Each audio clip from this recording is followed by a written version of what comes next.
안녕하세요.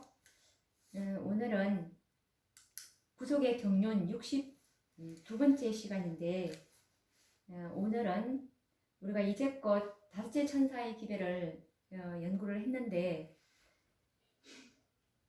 하나님께서 이 마지막 시대 때 이 지성소의 사업은 살아계신 하나님의 인을 치는 셋째 천사의 사업이고, 그리고 셋째 천사의 사업은 계시록 7장 4절에 인마전 자들은 14만 4천이니라는 14만 4천의 그리스도의 품성을, 하나님의 영광을 소유한 자들이 14만 4천 명이 채워질 때, 그때 6천년간에 진행되었던 구속사업은 다 끝이 난다는 것이 우리가 이제껏 배워왔던 하나님의 계획이었습니다. 그래서 이 마지막 시대 때에 참으로 5번의 기별로 살아계신 하나님의 인치는 사업인 지성소의 사업, 즉 셋째 천사의 사업이 맞춰지는지 이것을 우리가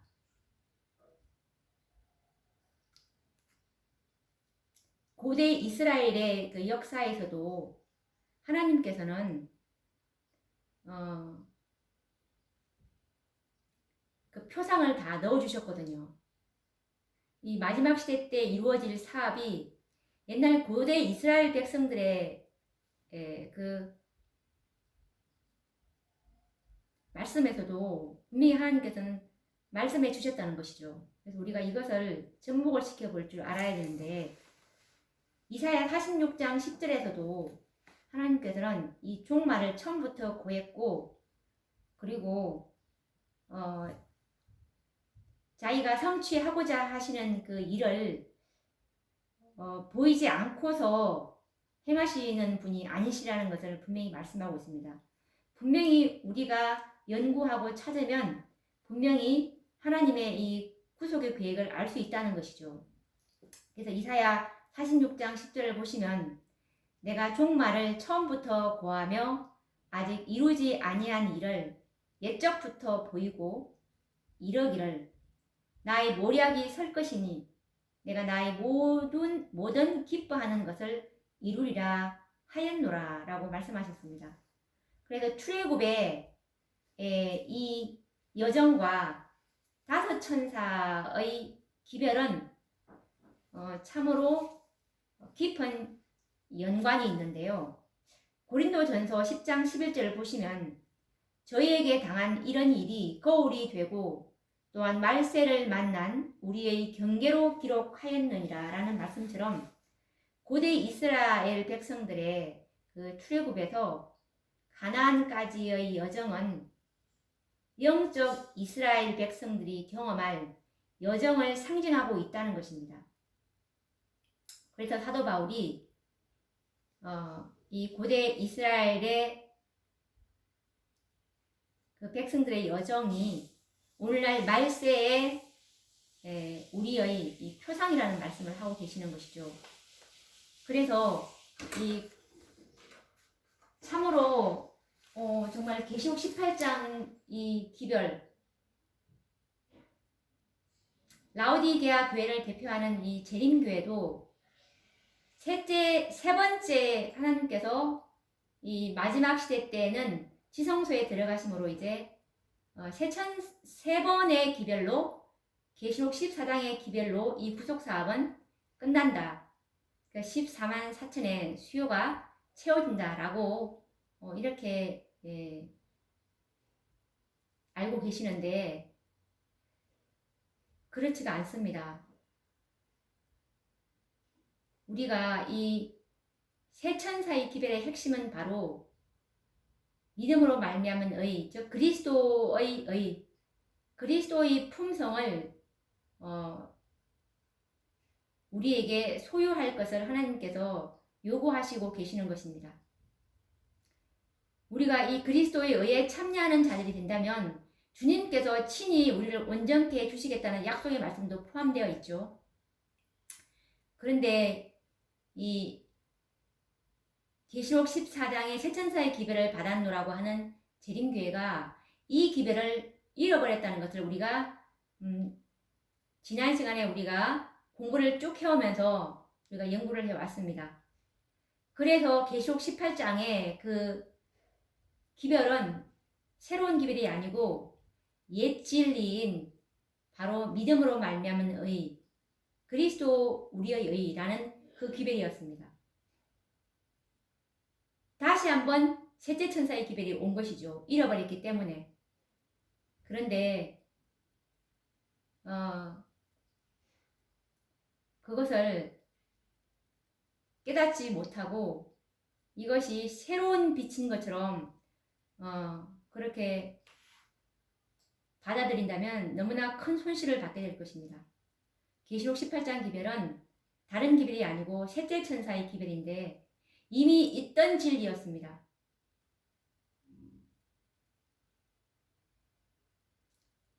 그래서 참으로 편견과 선입견을 제거하시고 계시록 18장의 그 기별은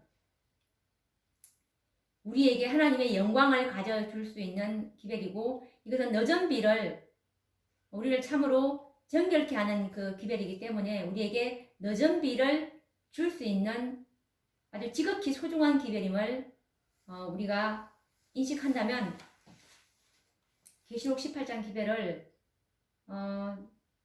연구하게 될 것인데 그래서 이 오늘 연구할 것도 바로 이 출애굽의 여정에서도 5번의 기별이 가나안까지 들어갈 때 그들이 이제 출애굽을 해서 세상을 나와서 이제 가나안까지 들어가기까지 몇 번의 기별을 우리가 연구를 한다면 이 마지막 시대에서도 우리가 계시록 14장의 새천사의 기별과 계시록 18장에 있는 2번의 기별로 하늘에 갈 수 있는 그런 품성을 소유할 수 있다는 것을 우리가 여실히 증명해 줄 것입니다. 고대 이스라엘 백성들의 출애굽의 역사는 오늘날 그 영적 이스라엘 백성들의 미래를 보여주기 위한 하나님의 섭리의 역사임을 알게 되는데요. 특히 이 말세를 만난 성도들에게는 어두움을 밝혀주는 이 등불, 즉 예언과도 같아서 현대 진리의 말씀에 더욱 확신을 갖게 해줄 것입니다. 이스라엘 백성들의 출애굽의 여정에서 5번의 큰 사건, 즉 5번의 이 역사들을 발견하게 됐는데 그 역사들을 현대 진리와 이제 접목시켜 보도록 하겠습니다. 제가 이 도표는 이 영상과 함께 제 블로그 큰 외침의 영상하기 밑에 이렇게 달아놓도록 하겠습니다. 우선 그러면 이 출애굽 여정에서 이 5번의 큰 사건이 무엇인지 이제 차근차근 설명해 보도록 하겠습니다. 5번의 사건이 있어야 가나안까지 들어가기까지 출애굽해서 그래야 우리가 이 고대 이스라엘 백성들의 그 출애굽의 여정과 그리고 이 말세를 만난 영적 이스라엘의 그 백성들의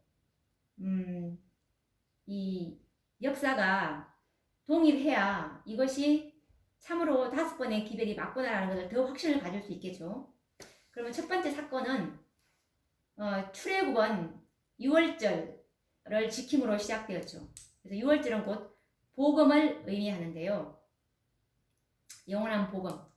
유월절 어린 양은 세상 죄를 지고 가는 하나님의 어린 양이 되신 영원한 복음입니다. 그래서 이것을 이 말세를 만난 영적 이스라엘 백성들의 또 역사와 비교해 보면은 첫째 천사의 기별과 이것은 짝을 이루게 됩니다. 왜냐하면 첫째 천사의 기별은 영원한 복음으로 시작되기 때문입니다. 그리고 이 두 번째 사건은, 고대 이스라엘 백성들의 두 번째 사건은 이스라엘 백성들이 홍해를 건너는 역사인데요. 이것은 또 둘째 천사의 기별과 짝을 이루는데요. 이스라엘 백성들이 홍해를 건너서 애굽에서 분리되어 나오는 역사는 영적 이스라엘 백성이 바벨론에서 나오라는 둘째 천사의 외침과 동일한 역사입니다. 두 역사는 모두 애굽과 바벨론에서 분리되는 역사이기 때문입니다. 그리고 또 이 세 번째 사건은 이스라엘 백성들이 시내 광야에 이르러 모세가 시내산에서 하나님께로부터 이제 십계명을 받는 역사를 기록하고 있는데요. 이 역사는 또 하늘 지성소를 가리키며 법궤 속에 들어있는 십계명을 보게 하신 셋째 천사의 기별과 짝을 이룬다는 것입니다. 이 두 역사는 모두 하나님의 십계명을 받은 역사이고, 하나는 시내산으로부터 받았고 하나는 하늘 지성소로부터 하나님의 율법을 받게 되는 것입니다. 그리고 또 이 네 번째 사건은, 네 번째 사건과 또 이 네 번째 이 기별, 계시록 18장에 있는 18장 기별에 18장 1절에 이 일 후에 다른 천사가라는 이 네 번째로 내려온 이 기별과 짝을 이루는 내용은 이스라엘 백성들이 바란 광야 가데스에 이제 이르렀을 때 12정탐꾼이 가나안을 정탐한 후에 갈렙과 여호수아를 제외한 모든 백성들이 하나님께 반역한 사건인데요. 하나님께서는 이 여호수아와 갈렙을 통해서 매우 소중한 기별을 보내셨지만 백성들이 거절하였죠.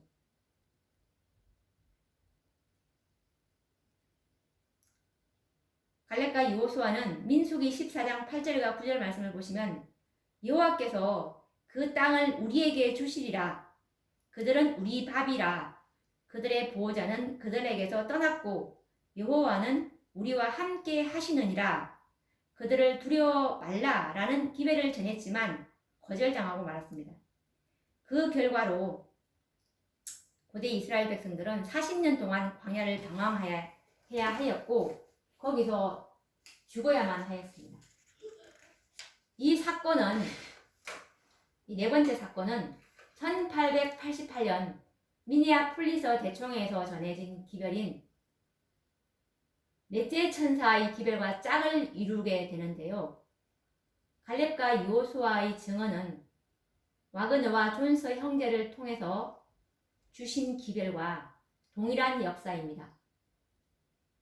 믿음으로 말미암는 칭의의 기별, 곧 믿음으로 우리는 능히 하나님의 말씀, 율법을 순종할 수 있다라는 기별을 보내셨습니다. 이 말씀은 목사와 복음교역자에게 보내는 권면 91페이지에 있는데요. 이 기별이 바로 네 번째로 내려왔던 이 기별이 바로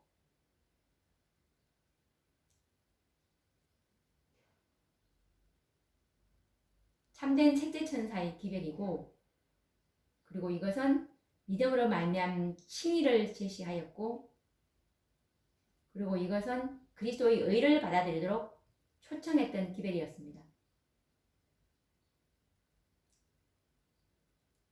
왜냐하면 하나님의 사업은 계속 성취되어야 했기 때문에, 하나님의 사업은 우리가 배웠던 것처럼 하나님의 이 마지막 사업은 지성소의 사업이고, 지성소의 사업은 살아계신 하나님의 그 입에 거짓말이 없고 흠이 없는 정결한 이 한 백성, 하나님의 영광을 소유한 이 백성들을 14만 4천의 수요를 채우는 사업이었던 것입니다. 그래서 셋째 천사가 그 기별을 잃어버렸기 때문에 그 기별에 힘과 능력을 주기 위해서 또 셋째 천사의 기별을 보냈던 것입니다. 이것이 목사와 복음교획자에게 보내는 권면 91페이지에 있는데요. 주님께서는 크신 자비를 베푸셔서 와그너와 존스 목사를 통해 그분의 백성들에게 지극히 소중한 기별을 보내셨다. 이 기별은 믿음으로 말미암는 칭의를 제시하였다. 그것은 백성들에게 그리스도의 의를 받아들이도록 초청했는데 이것은 하나님의 모든 계명에 대한 순종으로 나타난다라는 그런 기별이었습니다.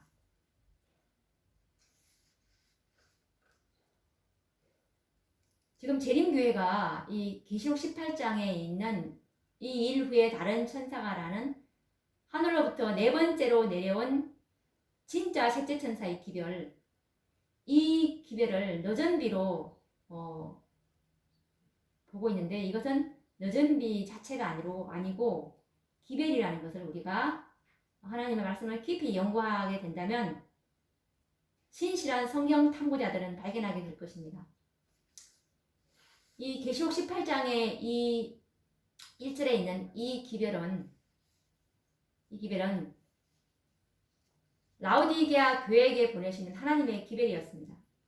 그래서 원고 24 1892년도에 이렇게 말씀하고 계시는데요.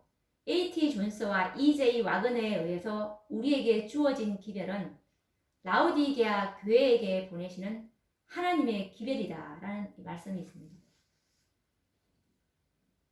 왜 이 기별을 다시 이 떳떳 미지근하게 되어버렸기 때문에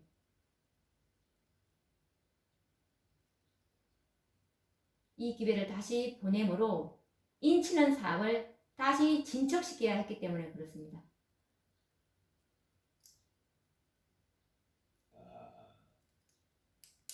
그리고 이 대총회 해보 1892년 5월 9일자 호주 멜버른에서 선지자께서 쓰신 말씀인데 이 존스와 와그너가 가지고 왔던 이 네 번째로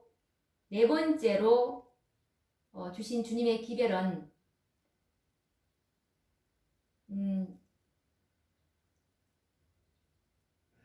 어떻게 취급되었냐면 재림교회 대총회 때 이 기별을 주셨는데 이 진리를 계획적으로 거절했다고 나와 있고 그리고 만일 이 기별을 받아들였더라면 계시록 18장에 있는 네 번째 진짜 셋째 천사의 기별 이 기별을 받아들였더라면 그날로부터 2년 뒤에는 하늘 왕국에 있었을 것이다 라고 말씀을 하셨습니다.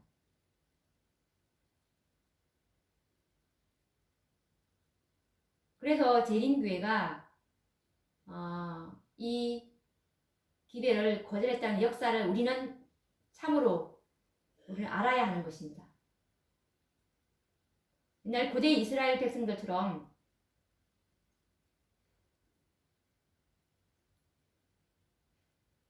하나님의 임재가 떠나버린 하나님의 영광이 떠나버린 그 이스라엘 그 성전에 앉아서 끝까지 앉아서 이스라엘 성과 함께 불타버렸던 그런 어리석은 이스라엘 백성들이 되지 않기 위해서는 반드시 하나님의 말씀을 말씀 그대로 믿는 믿음을 가진다면 그곳에서 우리는 더 이상 하나님의 영광을 찾을 수 없다는 것을 알기 때문에 그곳에서 분리되어서 그 기회를 남은 자들과 함께 연합하게 되겠죠. 그래서 이 재림교회가 이 네 번째 기별, 존스와 와그너가 갖고 왔던 이 네 번째 기별을 거절했던 역사와 그 기별을 받아들였더라면 2년 뒤에는 하늘 왕국에 있었을 것이라는 선지자의 말씀을 다시 한번 읽어보도록 하겠습니다. 대총회 회고 1892년 5월 9일자 호주 멜버른에서 쓰셨습니다. 나는 존스와 와그너가 여호수아와 갈렙과 같은 처지에 있음을 보았다.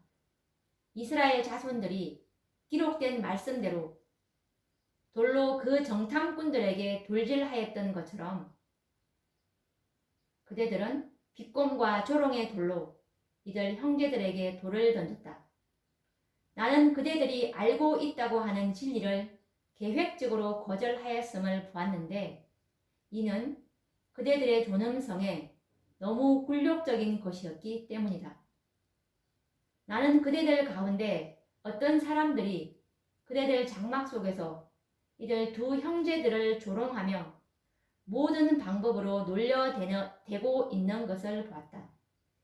나는 또한 만일 그대들이 기회를 받아들였더라면 우리는 그날로부터 2년 후에 하늘 왕국에 있었을 것임을 보았다. 그러나 이제 우리는 광야로 돌아가서 40년 동안 거해야만 한다.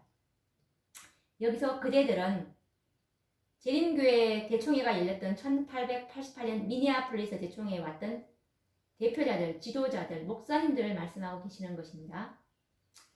그래서 이 두 정탐꾼의 기회를 거절했던 이스라엘 백성들이 40년 동안 광야를 방황했던 것처럼 영적 이스라엘 백성들도 두 사자인 존스와 와그너의 기별인 넷째 천사의 기별을 거절함으로 광야를 돌고 있는 것입니다. 그리고 마지막으로 이 고대 이스라엘 백성들의 이 5번째 사건과 또 5번째 기별, 요한계시록 18장 4절의 5번째 기별과 어떻게 또 짝을 이루는지 한번 접목을 시켜보도록 하겠습니다. 가데스 반역 이후에 이스라엘 백성들은 38년을 광야에서 지난 후에 다시금 가데스에 도착했죠. 그런데 이제 그들은 길로 인해서 하나님을 원망하고 모세에게 불평함으로 불뱀에게 물리는 그 사건이 발생하게 되는데 이것은 민수기 20장 1절 그리고 21장 4절에 보시면 잘 나와 있습니다. 모세는 그래서 이제 이 불뱀에게 물림으로 인해서 급히 놋뱀을 달아서 장대에 달고 쳐다보는 자마다 살리라라는 기별을 백성들에게 전했던 것입니다. 모세가 만든 놋뱀은 그리스도를 상징했고 누구든지 저를 믿는 자들은 구원을 얻으리라라는 복음이었습니다. 이 복음은 38년 동안 광야를 돌아온 이스라엘 백성들에게 전해진 마지막 복음이었습니다. 그리고 그 이후에는 더 이상 그들에게 전해진 비별적 복음은 없었습니다. 그들은 이제 가나안을 향해서 곧장 행진하였던 것입니다. 돛뱀 사건 이후에도 범죄하는 사건들이 있었지만 더 이상 광야를 되돌아가는 일은 없었습니다. 이 사건은 5째 천사의 기별과 짝을 이루는데요. 5째 천사의 기별은 하나님께서 인류에게 보내시는 마지막 복음이었습니다. 이후에는 하늘 가나안으로 행진하는 사건만이 예언되어 있었습니다. 5째 천사의 기별인 이 복음이 전파된 이후에는 빠른 속도로 모든 징조와 예언이 성취될 것이고 영광스러운 주님의 재림을 보게 될 것입니다. 더 이상 주님의 재림은 지체되지 않을 것입니다. 과거에는 예언이 지체되는 때가 있었지만 이제는 하박국 2장 3절 말씀처럼 지체되지 않고 정령 응하리라 라는 말씀의 성취를 보게 될 것입니다. 돛뱀 사건 이후에 중요한 사건들과 이 마지막 예언들을 대조해 보면은 이스라엘 백성들이 발람의 미혹에 빠져서 바알볼에게 구속되는 사건이 있었죠. 이 사건은 일요일 범죄가 짝을 이루는 사건인데요. 가데스에서 기회를 거절하였던 20세 이상 애굽에서 나온 모든 생존자들은 여기서 이 기띔 골짜기 거기서 다 모두 죽었습니다.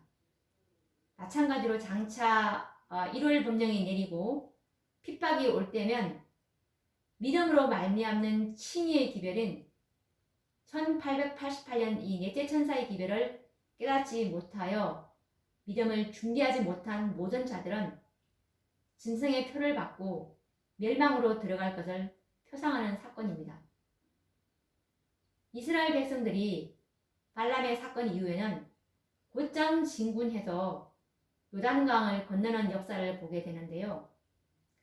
요단강을 건너는 사건은 1월 법령을 통과한 백성들에게 내리게 될 늦은 비의 예언을 상징하는 것입니다. 요단강을 건넌 이후에는 가나안에 들어가는 길목을 막고 있던 거만한 여리고성을 믿음으로 무너뜨리는 큰 외침의 사건이 있습니다. 이 사건은 늦은 비를 받은 백성들에 의해서 큰 외침이 일어나고 그 결과로 큰 성 바벨론이 무너지는 예언의 표상입니다. 그 다음은 가나안 땅을 정복하는 일로 이스라엘 백성들의 출애굽의 여정은 끝이 나게 됩니다. 그와 같이 다섯째 천사의 기별, 즉 복음이 전파된 이후에는 빠른 속도로 모든 징조와 예언이 성취되고 영광스러운 주님의 재림으로 죄악 세상에서의 모든 여정은 끝이 난다는 것이 하나님의 구속의 계획입니다. 우리는 하나님의 말씀 있는 그대로를 성경과 증언의 말씀으로 이렇게 믿음의 증거를 뒷받침하고 있기 때문에 이 말씀을 우리가 불신한다면 성령께서 우리를 하나님의 형상으로 꼴지어주지 못할 것입니다. 우리는 하나님의 입에서 나오는 모든 말씀을 먹고 살아야 할 이 마지막 백성들로서 하나님의 영광을 충만하게 반사해야 될 그런 백성들로서 이 말씀을